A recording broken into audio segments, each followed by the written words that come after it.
I'm here again with my favorite friends, the two Chris's, and we have a lot that we want to share with you, and we want to hear from you too, and really figure out how it is we can help you in your specific situations, how we can really dig in further and take you to that next level. It's great to see everyone. Glad you're here. Glad you can make it. So I want to start us off with a quick poll.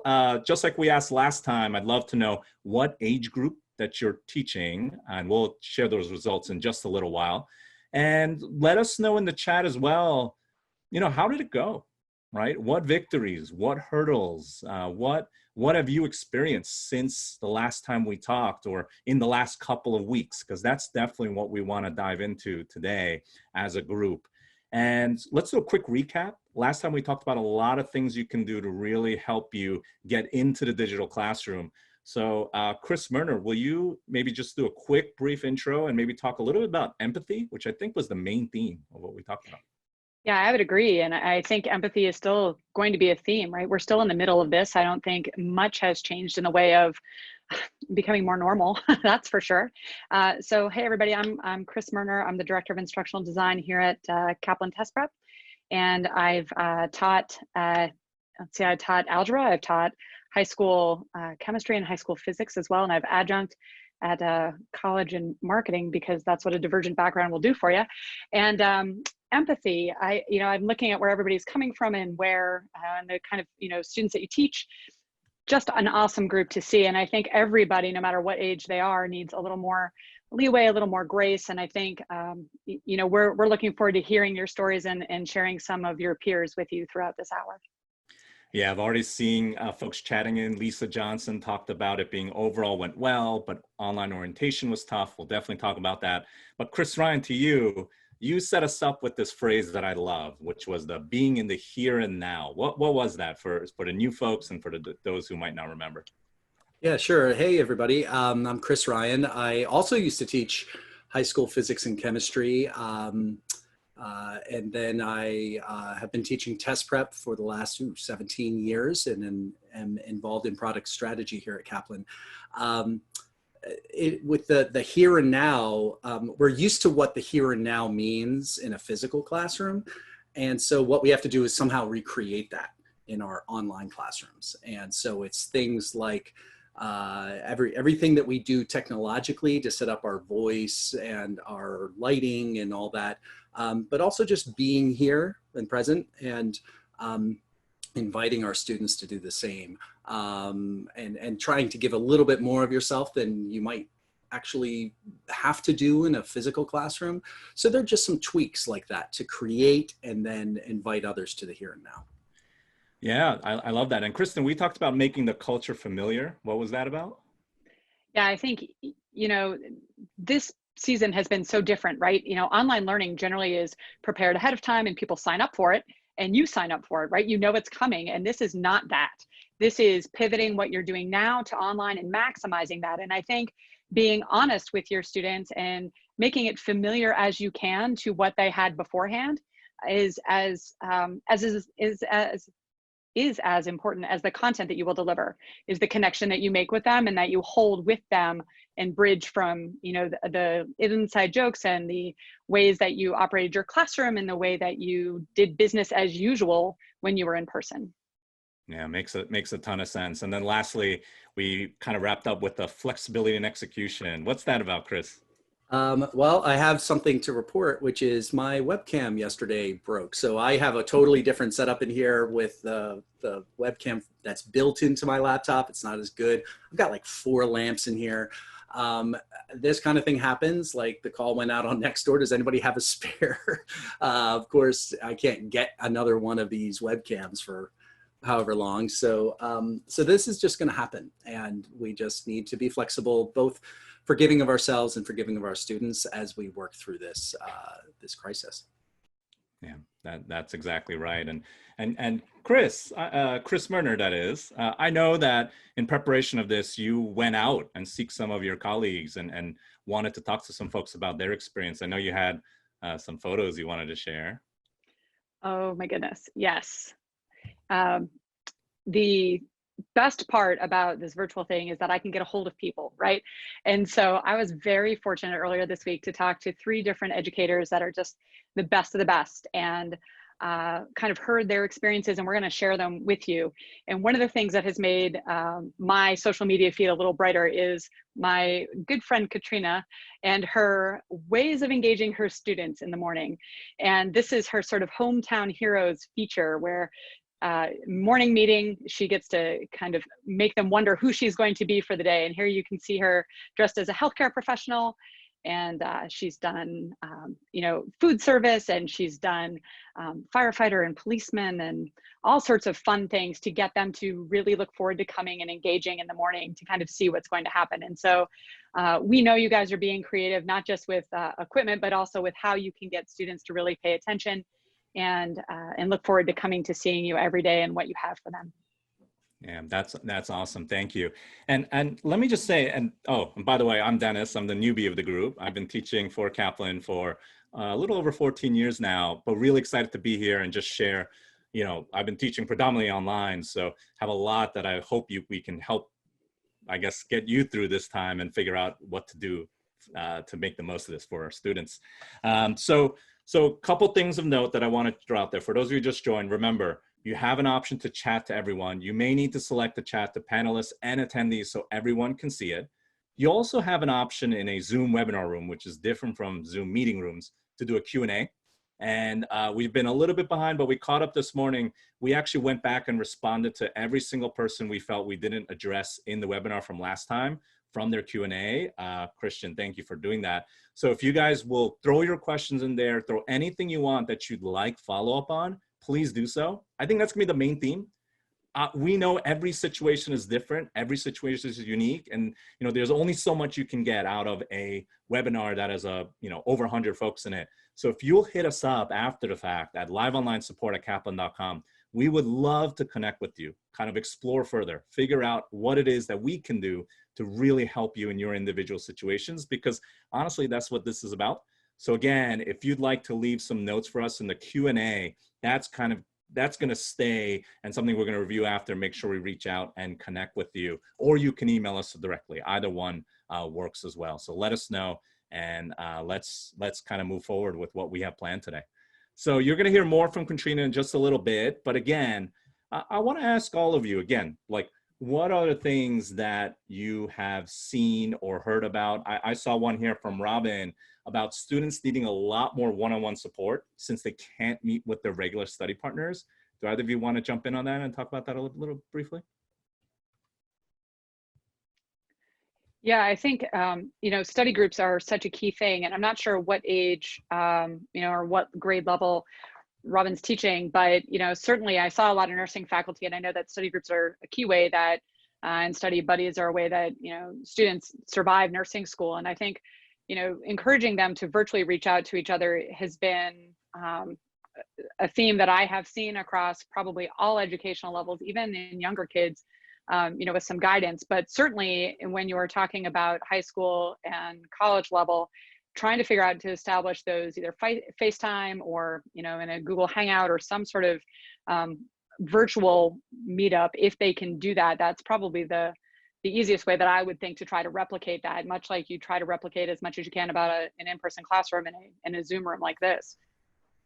Yeah, Chris and I both work from home and have done so for years. So we're used to, we have had to create those sort of stop by the coffee machine moments ourselves. And it's not the same as the sort of serendipitous encounter in a physical school, in a physical space. It's just never going to be. So helping everyone to just acknowledge that, you have to actually set up the sort of drop-bys. And we've seen around Kaplan, like virtual coffee hours, where people are just sharing, and, people are, kids are going by, dogs, what have you. And that's just what we have to sort of accept that we have to do. And so encouraging your students to find ways that there are leaders among them who will take this on. Who are they? Who will say, you know what, I'll host the next virtual coffee hour or what have you. I think is it depends on the age, of course, but even I think within even middle school, maybe there can be ways where students and from that age upwards can take the lead.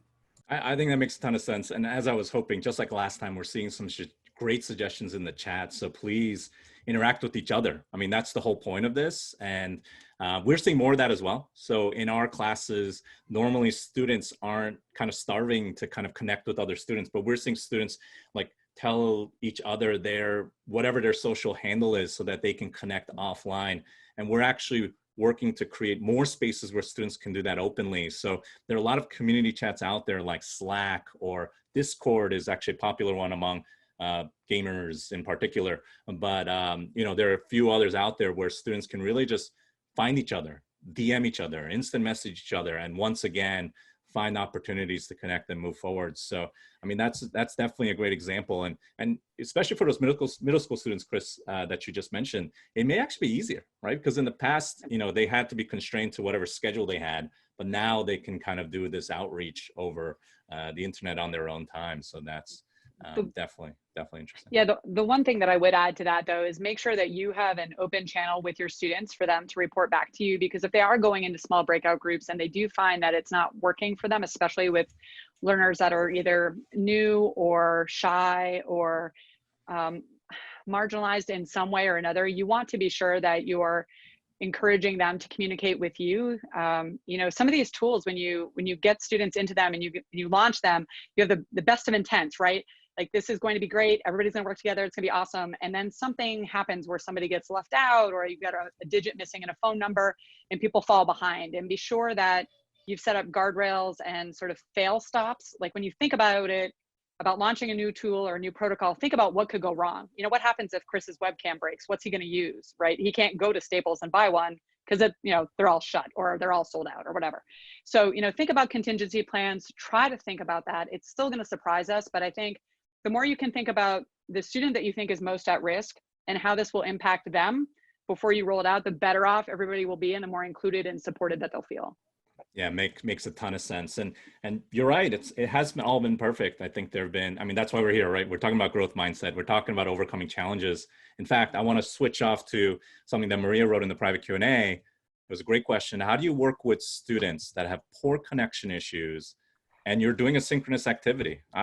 We've definitely encountered that. I would love to hear maybe some ways that folks thinks we could help students, or thoughts that both of you might have. Yeah, there's no perfect answer, because there are even students that we know don't have connectivity at all. And so does that mean we don't do anything synchronous when we have a number of students of ours who simply cannot log in? I think you're going to have to, work with your colleagues to come to a position on that. But the poor connection issues, I think, as long as there's some way of doing some chat, some asynchronous, often that's much lower bandwidth, and providing a way in which you might be able to record, or you could do some short recording afterwards. I was going to say, actually, on the prior topic, I think that asynchronous responses through things like Slack, which is basically like chat, just recorded, or an email thread, as simple as some of those things are, those have real power because they allow people to duck in and duck out, and they're very low bandwidth. So providing avenues for people to participate at sort of different tiers of connectivity, can we set that up every time? No. But allowing for people to feel like they can participate in the conversation, I think, is really important. It's a great point, Maria. Yeah. And I think being able to come off and on camera, where you can get the camera established, and allowing them to feel comfortable being off screen, especially allowing them to reach out to you and letting them feel like they can tell you. I know that's a thing with Zoom too. We want our students to be on camera because it is fantastic for them, and it's fantastic for you to be able to get eyes on your students.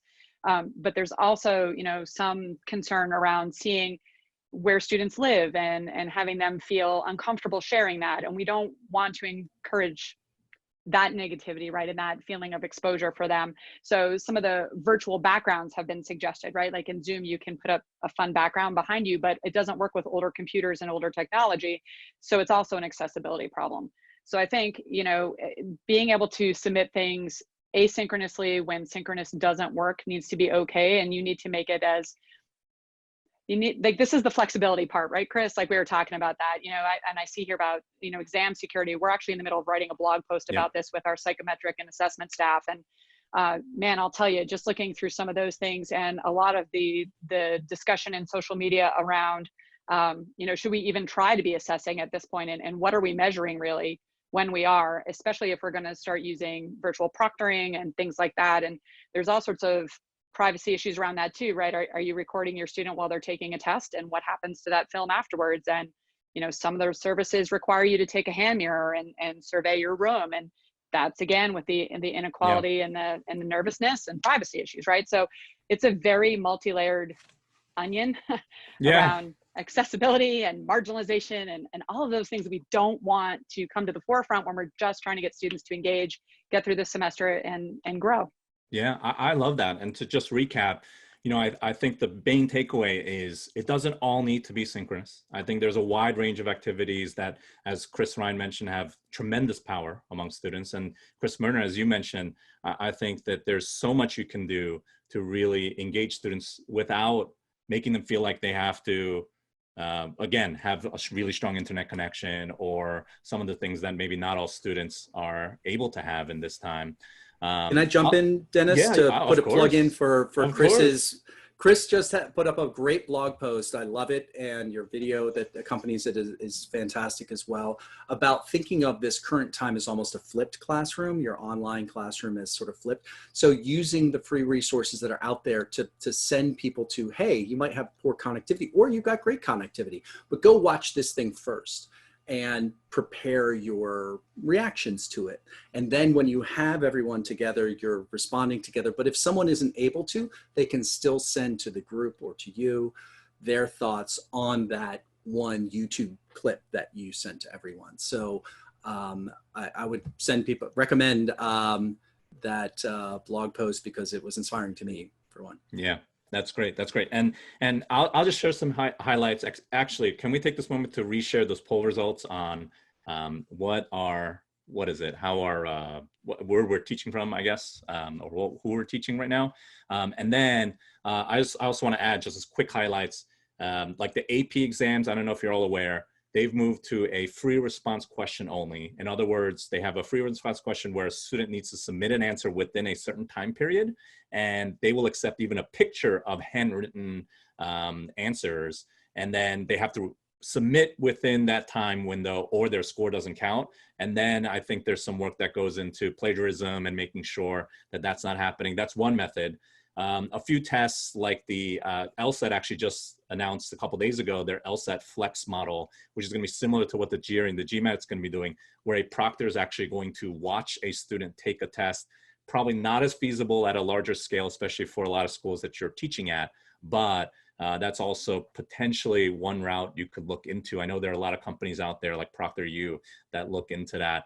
But again, to Kristin Murner's point about just assessments in general, again, we'll have a post come out in the next couple of weeks or so, but we'll love to continue to hear from you because I think alternative testing is something we can definitely talk more about. If you have questions about that to your specific situation, again, hit us up in the private Q&A. We'd love to start a discourse with you. Again, just three of us and you to really try to figure out what's the best solution that can help you moving forward. And we'll just brainstorm and bring ideas to you and we can figure out how we can work together.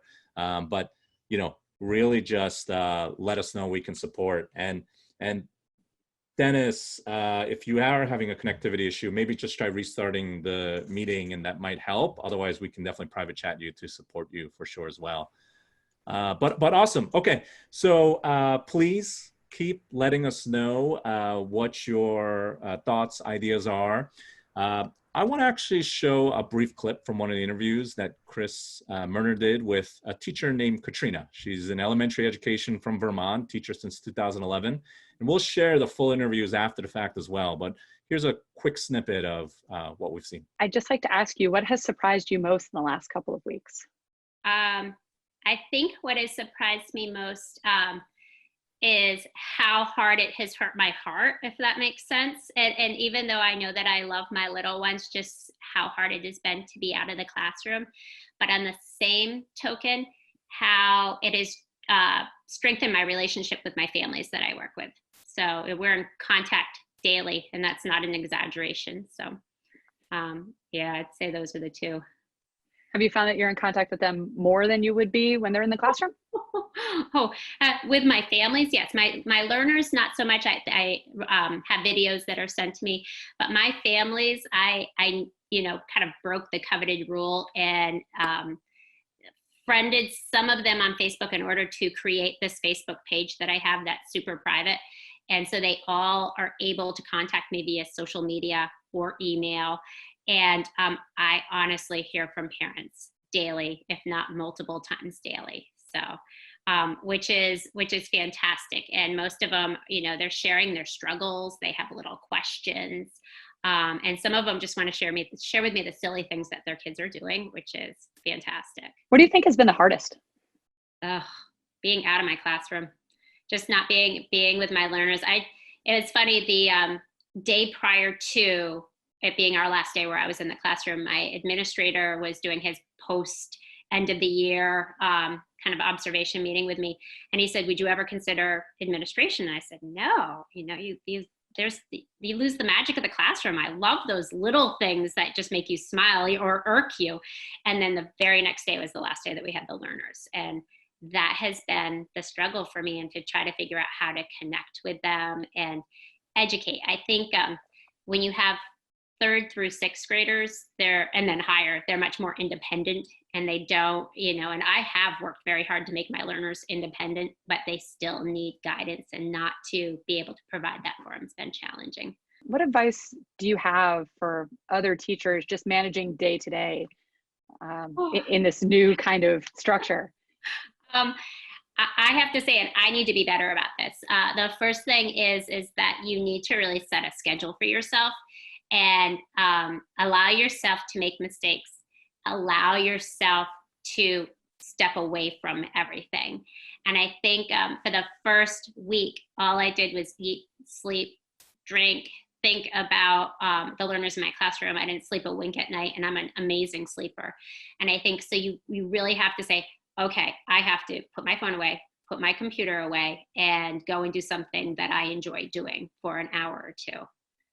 I think that in itself is vital. Yeah. Thank you, Chris, for talking to Katrina. Would love to hear in the chat what resonated, what your thoughts are. In fact, can we throw a poll up out there about your experience thus far? Would love to just get a sense of and have people know what their experience has been.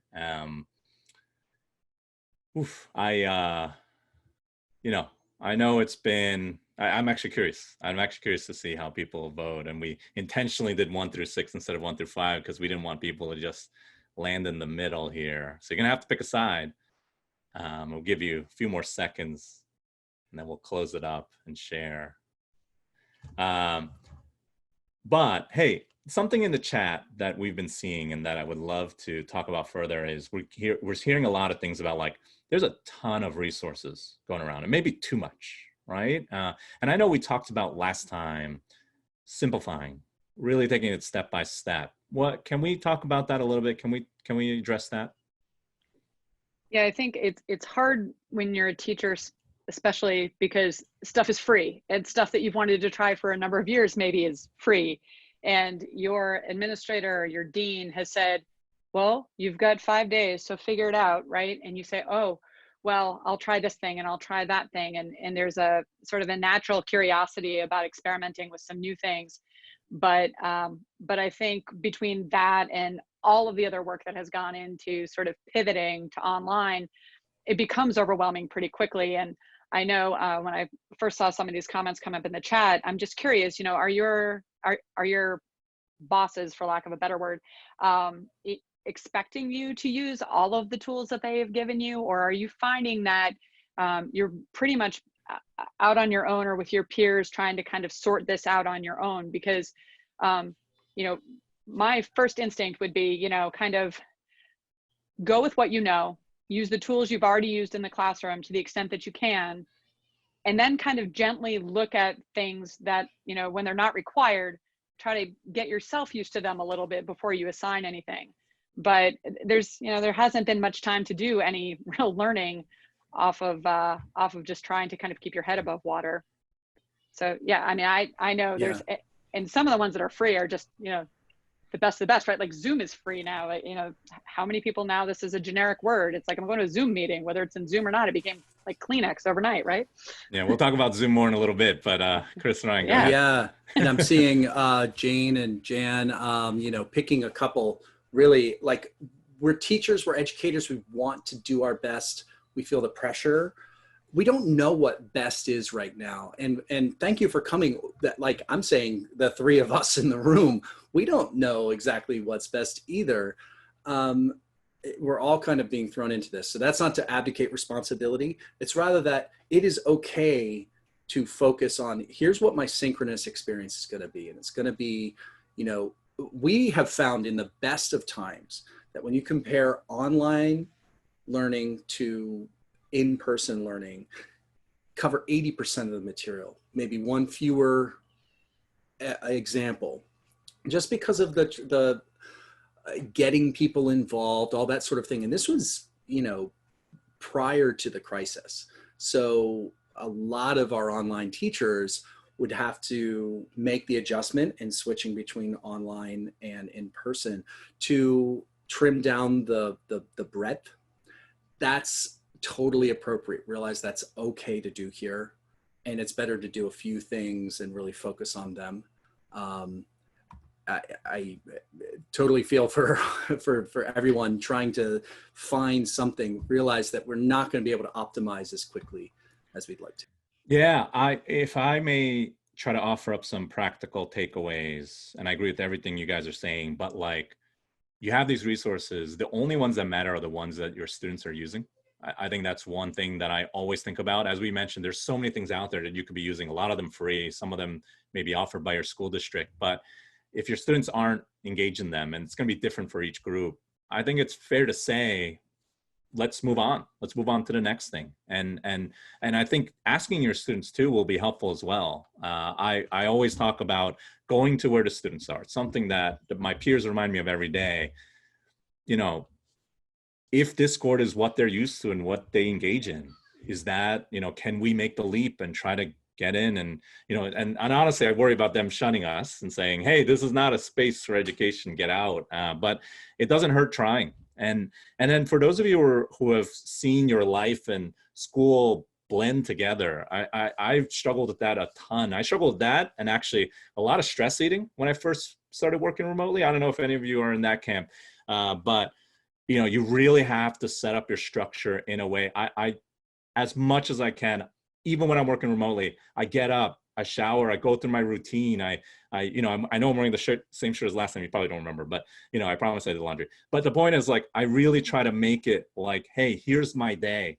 And then for my students, here is the time when I'm going to be available. I like to set those expectations. But, you know, one thing I'll say is, like, you can't just be there all the time. That's not the way to support them, right? In fact, you're overcompensating. I'll throw that out there. I'll say you're doing too much, right? You're putting too much of yourself out there because maybe you feel guilty. Maybe you feel like you haven't done enough these past few weeks. But that's how we're wired. That's why we're educators, right? We're hard on ourselves for that reason. And so, because we take on what our students don't do. Anyway, I'll get off this soapbox. But I guess what I'm saying is, look, structure it. And the more you kind of set expectations and say, here's a time when we'll be available or I'll be available, you'll find that students will come to you with their needs and you'll be able to kind of work through and make it happen. So I don't know, I see some chats coming in, so I want to catch up on that for sure. And maybe we can talk about that. But I hope you guys are hearing that message loud and clear, that like less can be more. And you really want to keep an eye out for what your students are doing. Chris Ryan, one of my colleagues who's in New York City, he's a teacher, and his wife is a doctor and going to the front lines now. He put together some really great resources on self-care. And the first thing he put into that document was, we've got to be kinder to ourselves. in all of this, we've got to be kinder to ourselves. And Kristin Neff is someone who has studied self-compassion. There are all kinds of benefits to it, but like, let's just be kinder to ourselves in this hard moment, acknowledge it. I know it sounds trite. It's just, we have to remind ourselves to do that. There are some great resources out there from the University of California, Berkeley, has a Greater Good Science Center, and they've got 6 daily questions to ask yourself during quarantine. Definitely worth it. Those went up, I think, last time, but and that can turn into another way to beat yourself up if you're not careful, right? Where it's like, well, I didn't ask myself all the 6 daily questions, you know. It's okay, but just part of it is about being kinder to ourselves in this. Yeah, someone told me today, this is the most tired I've ever seen you. And I work most of my time remotely. Self-care, just as Katrina was saying, I think is extremely important. And on that note, why don't we, Chris Murner, what do you think? Is it time to introduce our next teacher? Maybe we can watch another short clip. Yeah, I think that would be great. She actually talks a little bit about what we were just bantering about. Awesome. And Joanna is a high school math and special ed teacher from Long Island for the past 4 years. Actually, right before that, Dan, sorry to throw a wrench, but can we share the poll results? I know we had the, I think it was 4 was the highest. So just so you guys can get a picture of how folks are feeling. And definitely if you had a 2, please, I hope you don't mind if we reach out to you via email. We don't know who you are now, but we will know after. So we would love to connect with you and see if there's anything we can do to move you up this rating. Because again, we'd love to support, we'd love to share our experience. And totally saw there was no one who picked a 6. That's probably totally honest. I'm glad we're being honest with each other. Love that, love that. Okay, let's watch this short clip and then continue our discussion. What do you think has been the hardest thing that you've encountered? So far, the hardest thing is actually separating myself from being on the computer all the time to going back to actually like my personal needs and just not sitting down all day and trying to get some fresh air. Otherwise, I'm on the computer all the time, making videos of myself, being on live lessons with the students, posting assignments, making assignments, grading projects. It's just a lot, answering emails, FaceTiming with students that need more help. It's just a lot of technology going on, and it can get very pretty frustrating when it comes to that. But I always try to go outside and just take a break, get some fresh air. What advice do you have for teachers along those lines of self-care or preparation or time boxing, things like that? Yeah, it's really hard. You know, it's really hard to figure out how to separate your personal life with now your professional life, because it's not like you're in a building where you get to converse with the students and your other your colleagues all day. And you know, the best advice that I have found, at least for myself, was that you're not reinventing the wheel here. There's so many resources out there, and there are a lot of companies that I've noticed are giving away free resources to teachers and students. And it's just so wonderful to have that. And that's, again, so much support from other people. I always try to go outside, get some fresh air as much as I can. What do you wish your students knew? Like, what do you think about, you know, when you're not in front of them, that you think would help them understand a little bit more about your experience currently? That's a hard question. And I hope that the students know that I really miss them. And it's upsetting to not be in the classroom with them and to think about how that last day before school ended, we didn't know it was going to be the last day. And there's just these like unsaid things that you just wanted to tell them, or like almost like saying goodbye, but not really. Like if I had known that we would never go back to the classroom this year, I probably would have said different things to them and just said that, you know, teaching is my favorite thing. The best thing about teaching is the fact that I get to interact with all of these young minds and just inspire them in ways that I don't even realize. So it's really difficult to think about that. I just hope that they're still learning the same, and obviously it's not going to be the same way, but I hope that they're still learning in a sense that they can communicate with each other and communicate with me, and learn how to take care of themselves. Distance learning is not easy. It's pretty scary to think about every day that I'm on here with them is something that really matters to them. And so I always try to give everything I can whenever I'm on the camera with them, or if I'm posting a lesson, making sure that it matters. Yeah, thanks again. Wow, you really this is too much on a Thursday. But hey, real quick before we dive to your thoughts, Chris and Chris, I gotta give love to this Frozen reference from Anna, who said, "Keep thinking Frozen song, let it go." I actually would love to think about Frozen 2. If you haven't seen it yet, I recommend it. But Into the Unknown? No, not Into the Unknown. It's because that's right where we all have been flung. No. That was the last few weeks. Now we're going to do the next right thing and figure out what we can do next. So can we talk about that more? Joanna talked a little bit about resources that are out there. And if I'm not being clear, I want to be super clear. Everything we're offering is free. Like when I say I want to reach out to you and talk to you, like I mean for free. Like we would love to just connect and figure out a way to help you. So, but there are other resources out there too. And again, let's balance that with oh my goodness, I have all these resources I have to use already. So what are some small next right things we can do to take us from that 3 to a 4, or from that 4 to a 5 in the next couple of weeks before we meet again?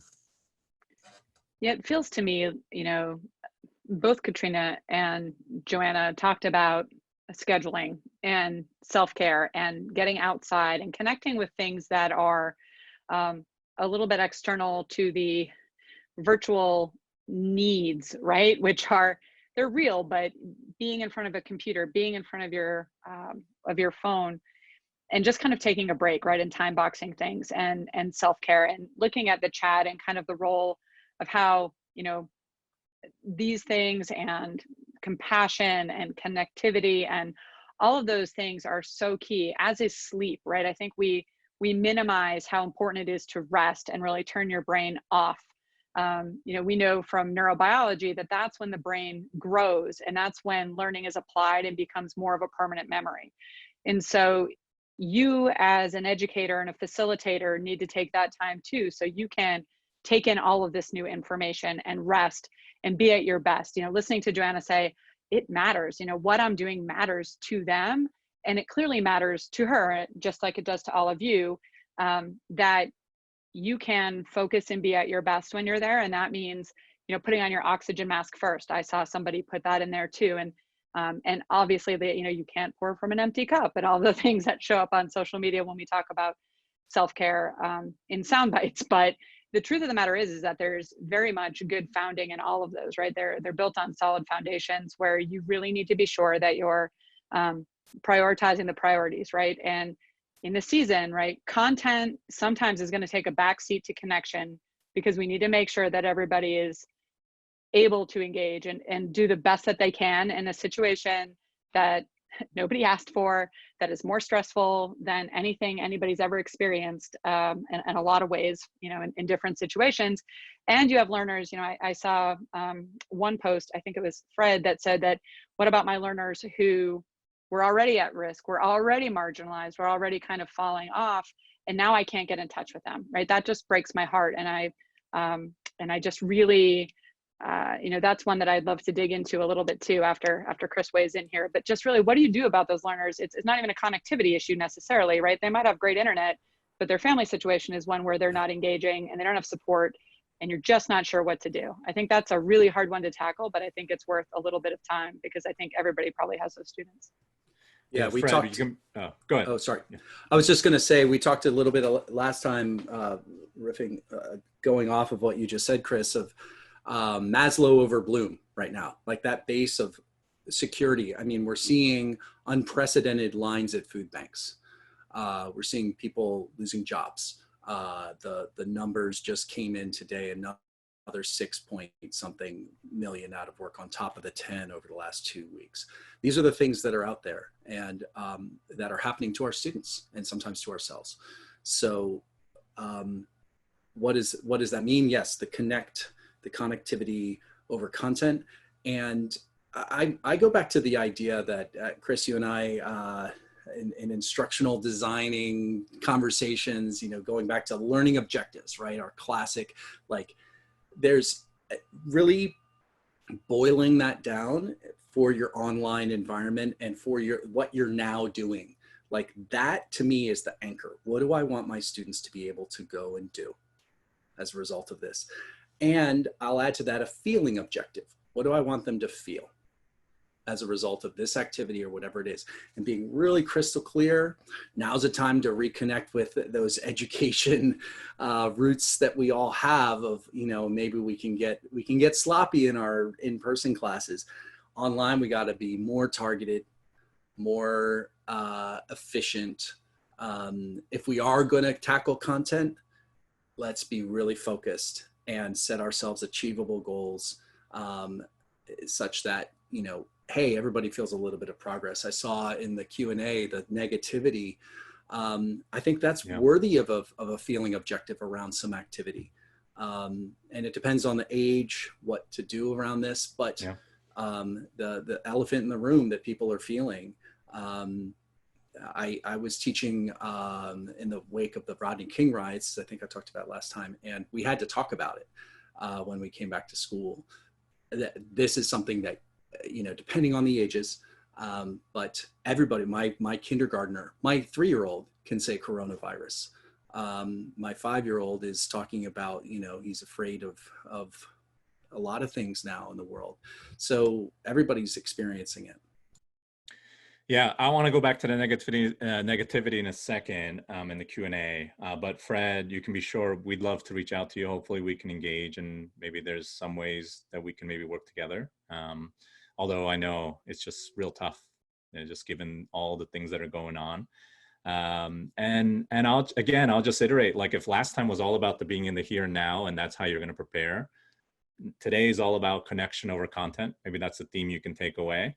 And I guess one piece of advice I would give is, like, don't look to other teachers in terms of like any kind of like guilt that you're not doing what they're doing. Like, I saw something about Google Jamboard. That sounds amazing. But again, no, you know, just as Chris talked about, there's no one tool or one magic solution. Just really think about the intent of the activity that you want to share. And that's really all that matters. It's like Instagram, right? No one's posting their dirty dishes, or well, maybe sometimes, but like for the most part, no one's posting their dirty laundry or anything like that. They're only posting the best of the best. And so just don't ever feel like you're not doing as much as you can.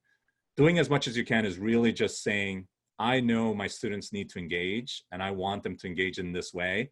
Let me find the right activity. And that could literally be, you know, an email chain. It could literally be anything and any way to get your students interacting and engaging with you. It doesn't need to be some newfangled tool or some fancy way for technology to link us all together.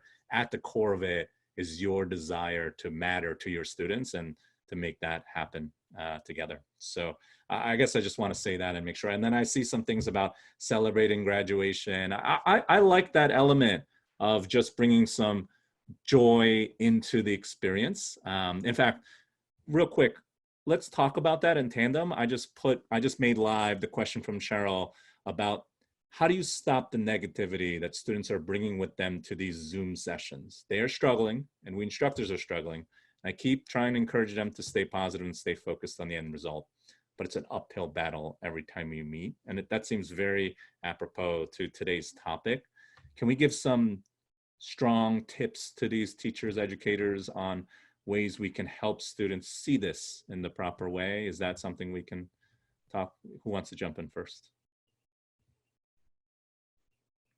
Oh, don't make me call on you. Like, this is a real class. No, I'll jump in. The things that I've seen, I'm not a mindfulness expert, but I know one, and know some folks who are deep into mindfulness, and they're like, the negative emotions will happen, so we have to acknowledge them somehow. Trying to suppress them, trying to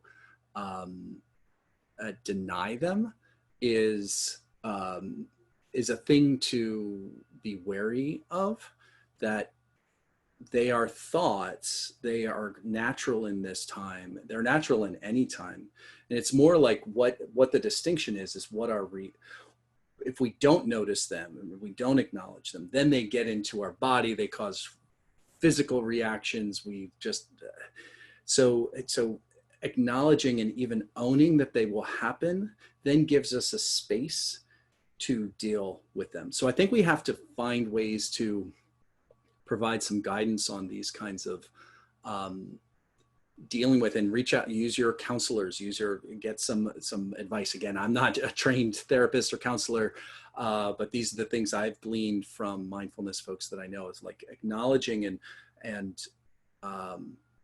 even naming gives you the space between the stimulus of the negative thought and the response that you give, that you don't have to be hijacked by it. So I think this is an opportunity to help our students with that as much as ourselves. I think one activity that I've seen used in person that could definitely be used in an online classroom is setting up a litmus check when they check in, right? The minute they enter the room, there's a poll set up, says, how are you doing today, right? And has a space for free response as well. And, let them know and keep it 100% true that it is private between you and them, that you set up that communication where you can let me know how you're feeling today. And if there's anything you need me to reach out, if you're nervous, if you're sad, if something's going on, I think that's a really important thing. They trust you, they know you, right? And this situation isn't, it's not any easier than it was the last time we met, right? That's for sure. And it continues to be more real by the day. And so kind of having that every day when they check in, set up a Likert scale like we did, in our tricky, 1 to 6, but set it up, let them kind of vote. It becomes a normal kind of check-in, and you'll probably get some kids that don't take it seriously and just kind of wave it off. But you might get some of those kids that really just need you to weigh back in and say, yeah, I'm sorry, it's really hard right now. Like it's hard for me too. And set that up for them. I think that was one of the best things that I had seen done in the classroom for a long time, just kind of an anonymous check-in every day, so that you really kind of can establish that trust relationship. I really love that. So just to recap, what I'm hearing from you, Kristin, is don't push the negativity away or don't ignore it. Notice it, make space for it. It's not about pretending it's not there. It's about, making the space, addressing it. It may not be pretty at first, but there are going to be ways you can give students a chance to give feedback or talk about it.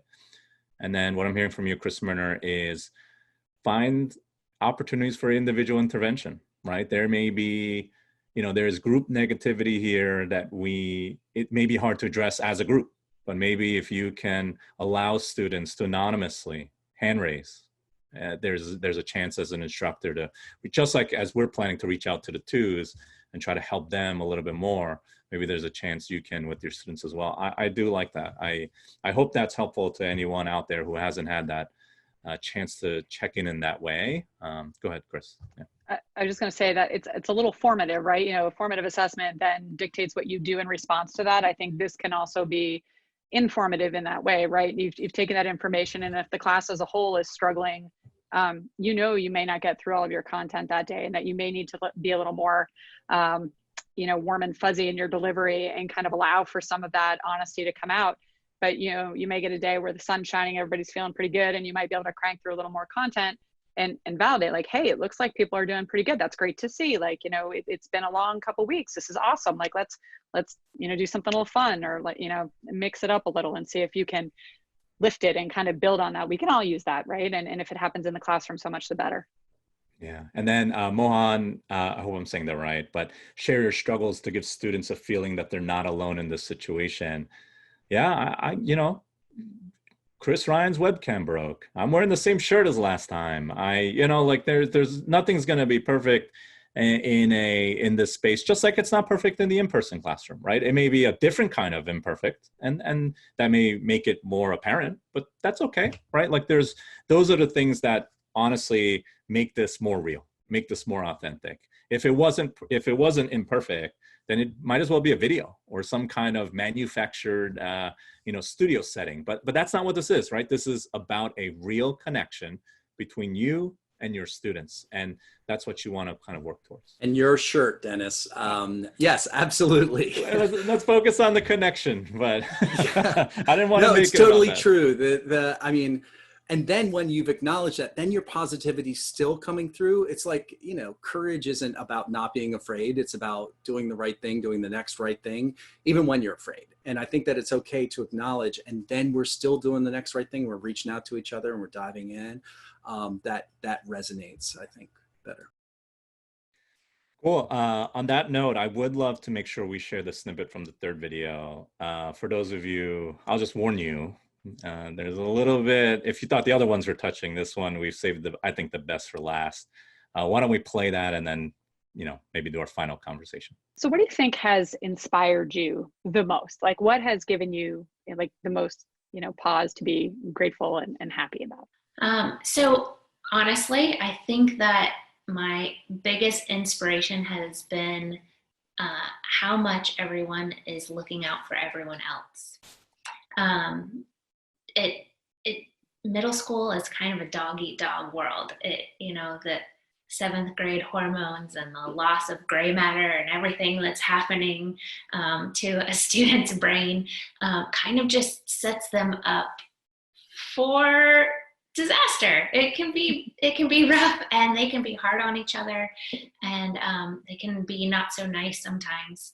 And my students are reaching out to one another and making sure that they're doing okay, and they're spending time with their families, and they're using their imaginations, and they're not on their phones all the time. And it's just been really great to see them do this and for them to take on this responsibility on their own. It's an amazing inspiration, and it means that when we get back to the classroom eventually next year, whenever that might be, that my expectations are going to be even higher, I think. When you look between now and the end of the school year and whatever shape and form it takes in your individual districts and states, what gives you hope? I have great hope for the futures of these kids. I don't think there have been difficulties in each generation. Lots of things have happened. I am going to date myself, but I actually was in high school when 9/11 happened. So I'm just a whippersnapper, I'd like to think.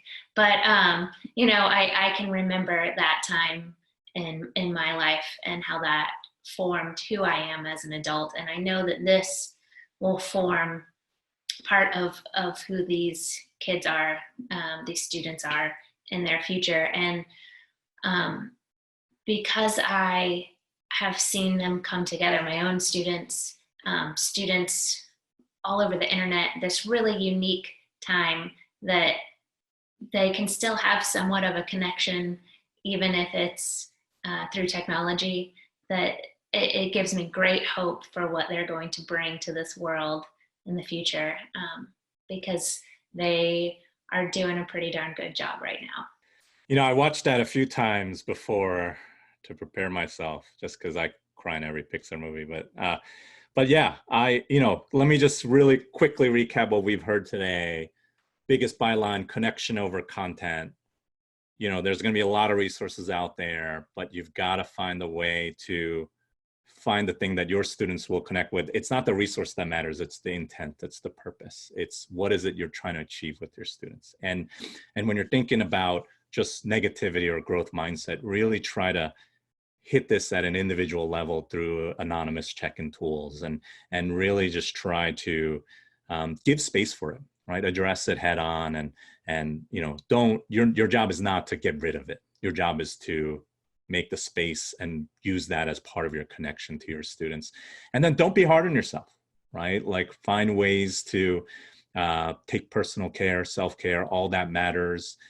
Create clear boundaries in the morning and after school as well. I know we all feel we could be doing more while we're at home, but it's really a lot of it's a two-way street, and you can make that open and you can give that opportunity, but at the end of the day, you're doing what you can, and your students, it's going to help form them. It's going to help shape them moving forward. But in the last few minutes, I would love to hear, again, I want to encourage all of you, please email us, liveonlinesupport@kaplan.com, or just throw something in the Q&A that says, hey, please reach out to me.